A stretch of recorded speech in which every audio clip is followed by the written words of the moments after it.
how to stop message request on Instagram. Hey everyone, welcome back to the channel. In today's video, I'll show you how to stop message request on Instagram. So now, without further ado, let's get started. So here, first thing first, open the Instagram app on your phone. And now here, once you're inside the app, just tap on the profile icon shown in the bottom right corner of the screen. And now from here, you can just tap on the three dash icon shown in the top right corner of the screen.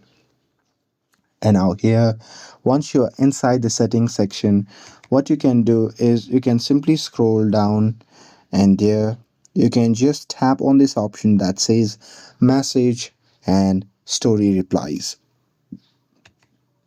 And now here, once you are inside this section, then what you can do is you can simply select message request option.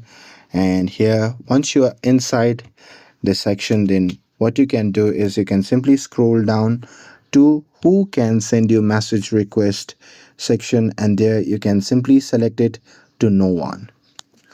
And here, with that, you can scroll down to who can add you to the group chat as well, and there you can simply select people that you follow and have messaged before.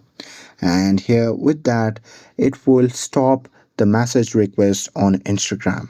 And that's it. With this, if you found this video helpful, then don't forget to like, share and subscribe to get updated for more videos. Thanks for watching, and I'll see you in the next video.